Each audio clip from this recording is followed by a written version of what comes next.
Welcome to Life and Love Nuggets, where licensed therapist Brent and Janis Sharp share how you can thrive in your life, your love, and your relationships.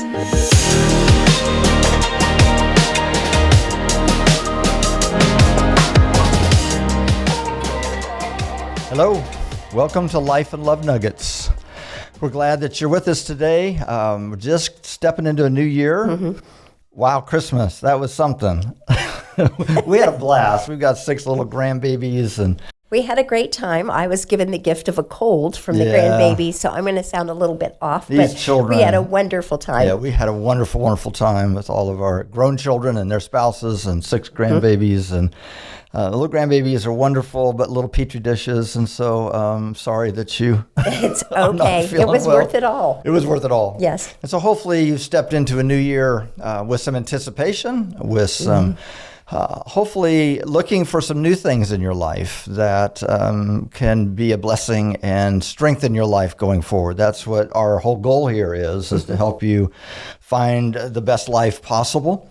And so we're going to talk about one of the most significant things today that we see that crops up over and over and over again in our work. Mm-hmm. And we have, as we step into a new year, we have an opportunity to develop some new rhythms. New healthy habits. Most of us are thinking about healthy habits that we want to start for the year. And so we want to develop some healthy habits in our relationship. And today specifically, we want to talk about focus or perspective. It's what are we really focusing on? And as humans, we have a negative bias. I mean, you end up getting a review and maybe 8 out of the 10 things you get excellent and 2 things you get very good. But you can walk away going, oh man, those 2 areas I'm just really bad at. So as humans, we do tend to really focus on the negative. Yeah. And whatever we focus on ultimately determines our attitude toward the thing. And so that's what we want to look at today. And I was thinking about when our kids were little. Yeah. And we had the video cameras that were the great big ones that you carried on your shoulder. And our kids were always in a lot of productions. And so they would do singing and dancing and acting. And I would have this big video camera on my shoulder. And I would be trying to record them, but I didn't feel like I could really see them. So I would lean out a little bit so I could see them, assuming the recording was going. Well, it was, but it was on auto focus. And so we have hours and hours and hours of video with a close-up of the person's head in front of us and just blurry figures of our children singing and dancing in the background. And that's how our mind can be sometimes. Sometimes we're not focusing on the very thing that is important to us. So again, whatever you focus on determines your attitude towards a thing. And we found this principle we want to talk about. We call it the 90-10 lie. And we found it cropping up, particularly, we do a lot of affair recovery, and we saw it particularly cropping up there. But yet we've seen it impact so many different areas of our life. And so what we find out in marriage is, all of us, we met, 47 years ago now, yes. A long time ago. And I was smitten with her. I don't know. It took a little while maybe for her to get smitten with me. But, and you remember, if you're married, you remember those moments of, oh my gosh, I have found everything that I've ever been looking for. Mm-hmm. And we just feel swallowed up in this aura of amazement. Well, no one human could ever be 100% of what you're looking for. That would be idolatry. Yeah. God wouldn't even allow that to happen. What we found out is most of us marry somebody that's about 80 to 90% of what we're looking for in a spouse. Now, as marriage counselors, we help people go from 70 to 72 to 75 to 78, 82, 85 maybe. But it's never going to be 100%. The challenge with that is there are going to be people in the world that do have that 10% or 15% that our spouse doesn't have, and it will affect us. Mm-hmm. And if we're not careful, it can begin to poison our attitude towards our spouse. And so we have a negative bias as humans. And so... And it's not just in marriage. That negative bias is in everything we do. I may think my job is great, but there's this and that really bothers me. Or, my church was so wonderful in the beginning, but now there's this and this and this that I don't like.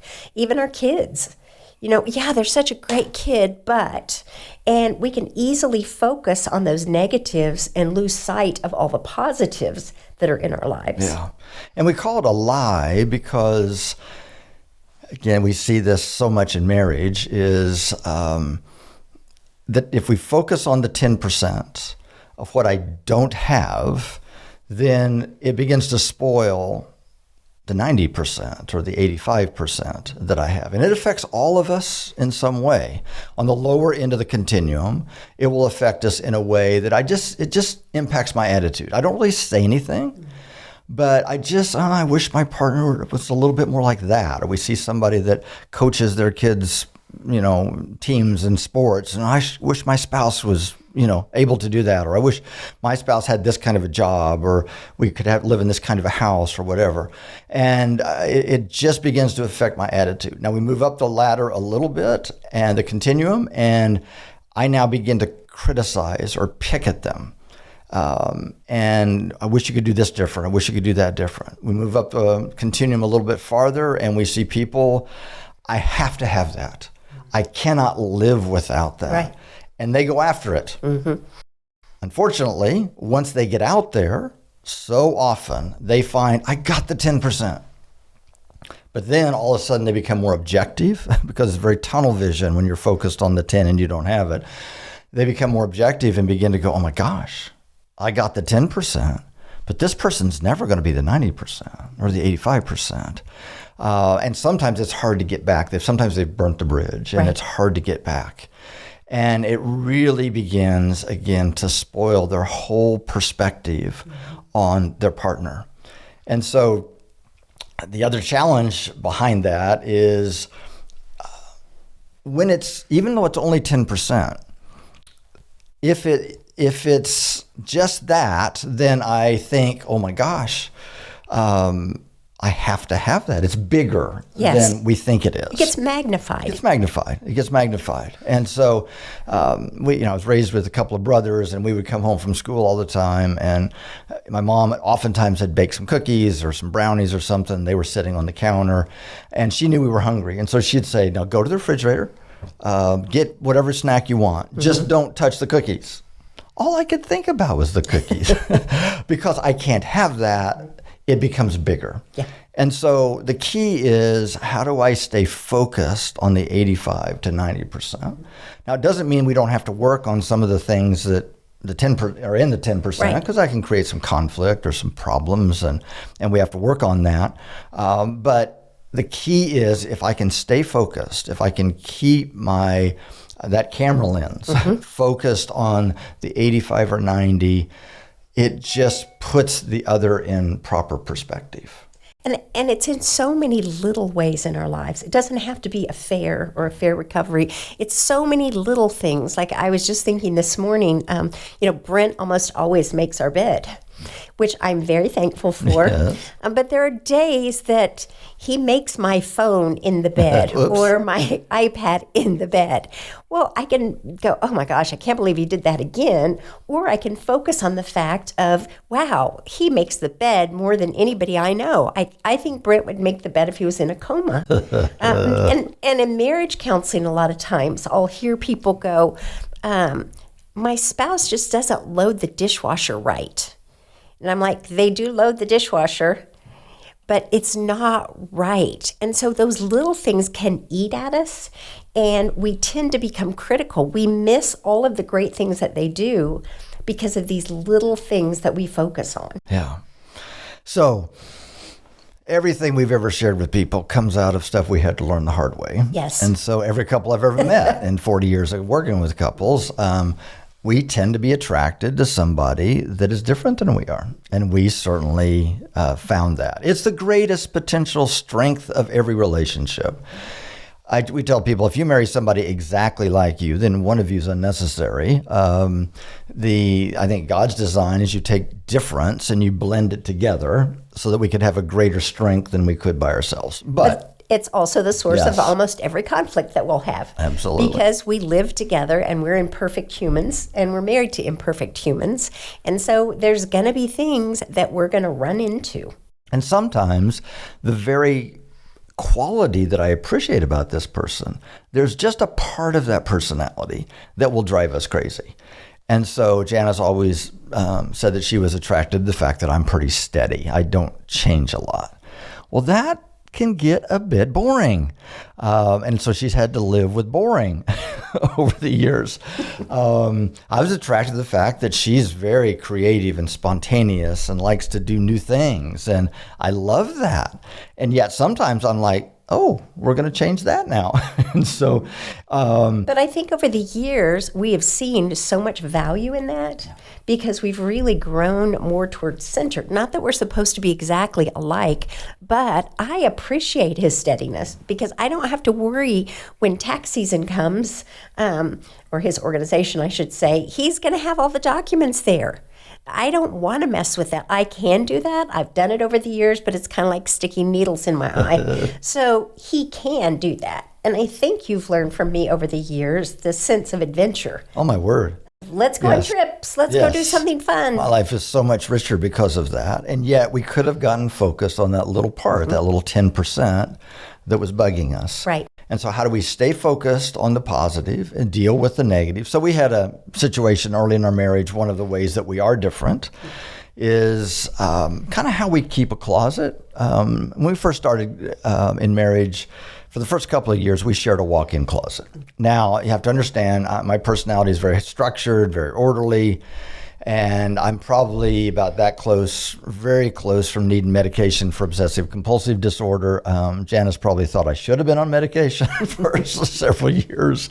And so my half of the closet was, she would say, it was kind of perfectly in order. My white shirts were together, my blue shirts were together.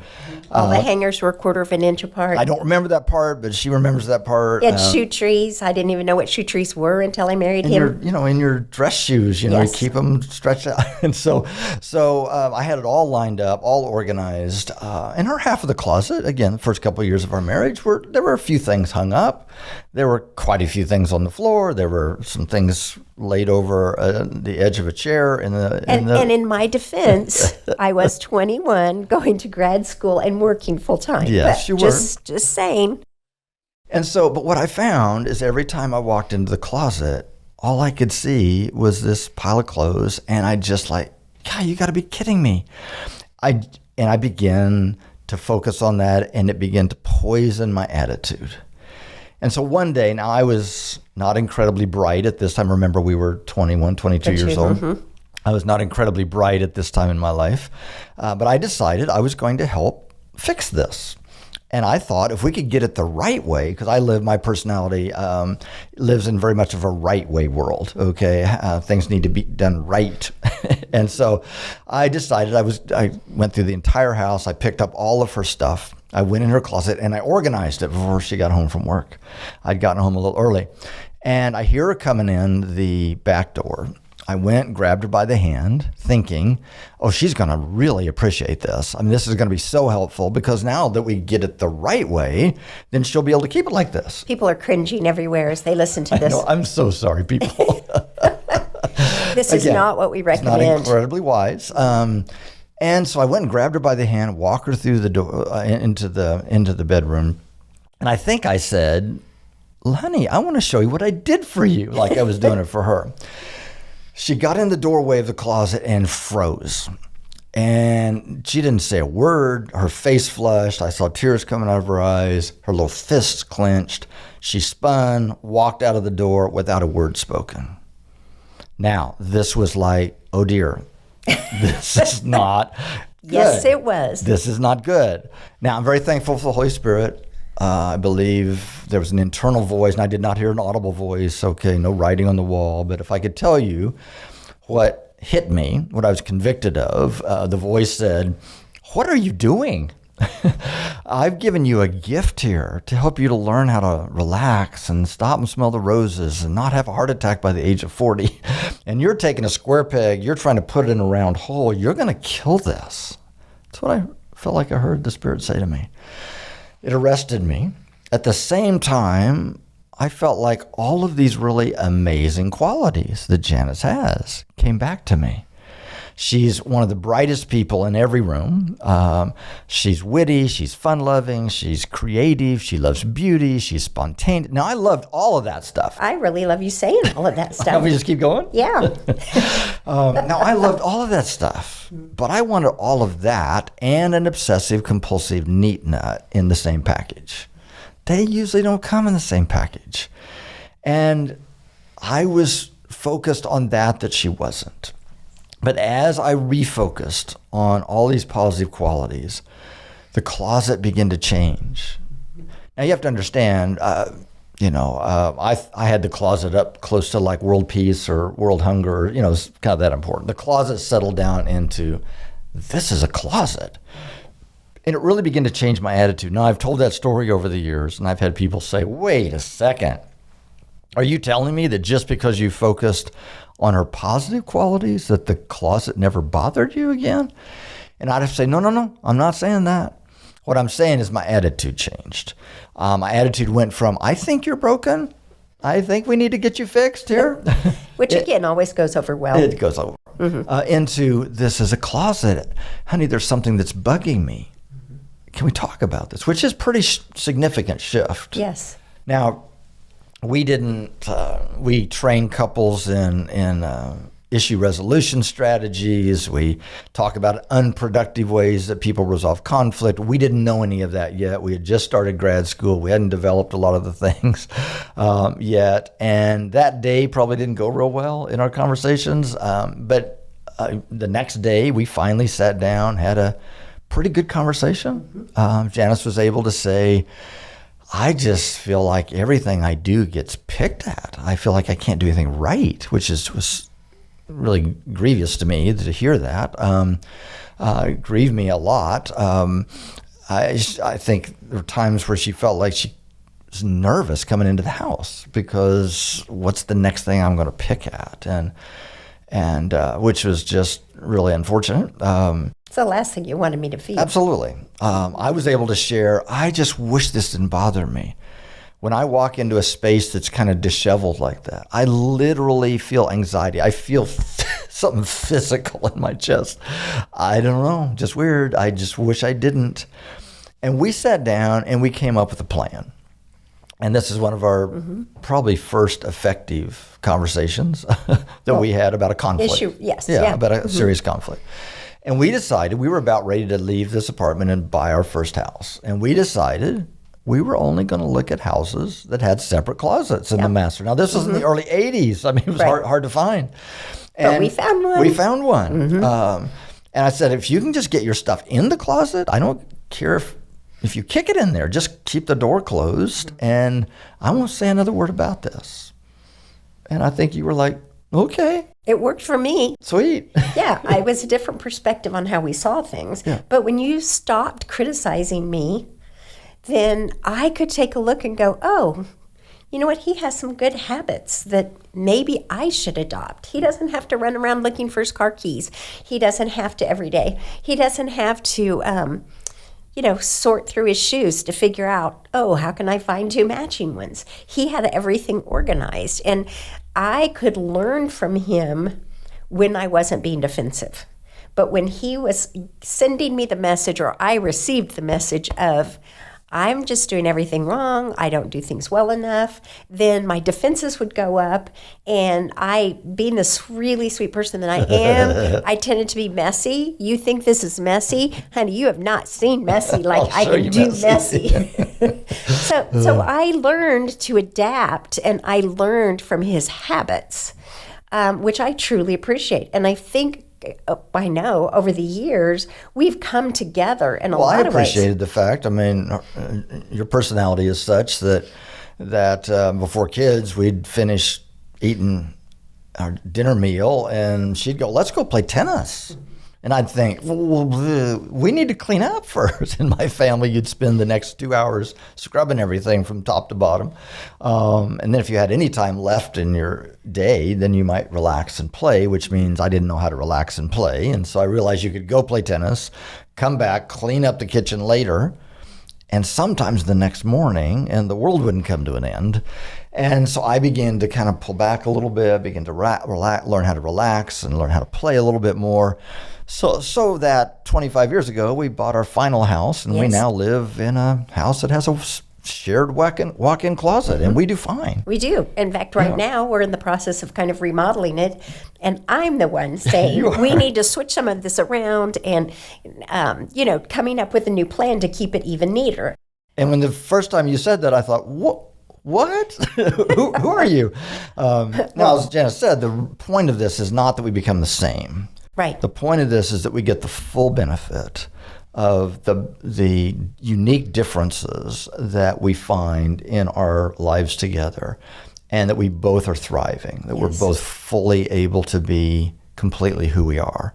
And I think that comes from two sources. One of those is, am I focused on the right thing? Do I have that 90% in my focus? And then we have to have good, healthy conversations about closets. Right. We still have to resolve conflict and deal with those kinds of issues. But it really comes down to, what are you focused on?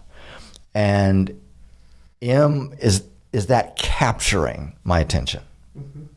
And I also think we have to focus on focusing. Focus. We have to really make an effort, really be intentional to let our spouse know, or our kids, or people at work, or our church, or wherever, the positive qualities that we see in them.